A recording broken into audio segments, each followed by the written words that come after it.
ജീവനുള്ളവരെയെ കണ്ണിൽ നിന്നും പുറത്തെടുത്തു.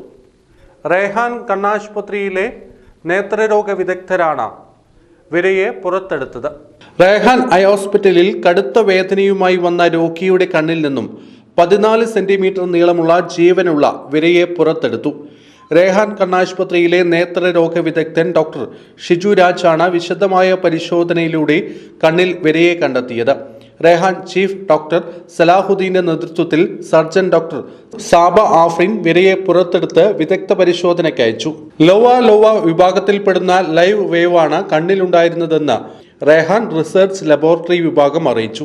സാധാരണയായി വൃത്തിയില്ലാത്ത ഭക്ഷണങ്ങളിൽ നിന്നും പാനീയങ്ങളിൽ നിന്നും പരിസരങ്ങളിൽ നിന്നും വീട്ടിൽ വളർത്തുന്ന ജീവികളിൽ നിന്നുമാണ് ഈ വിര കണ്ണിലെത്തുന്നത്. പെറ്റ്സുകൾക്കുള്ള വാക്സിനേഷനും വൃത്തിയുള്ള ഭക്ഷണവും പരിസരവുമാണ് കാഴ്ച വരെ നഷ്ടപ്പെടുത്താൻ സാധ്യതയുള്ള ഇത്തരം വിരകളെ തടയാനുള്ള മാർഗമെന്ന് റേഹാൻ ഐ ഹോസ്പിറ്റൽ സിഇഒയും ചീഫ് ഒഫ്താൽമോളജിസ്റ്റുമായ ഡോക്ടർ ടി കെ സലാഹുദ്ദീൻ പറഞ്ഞു.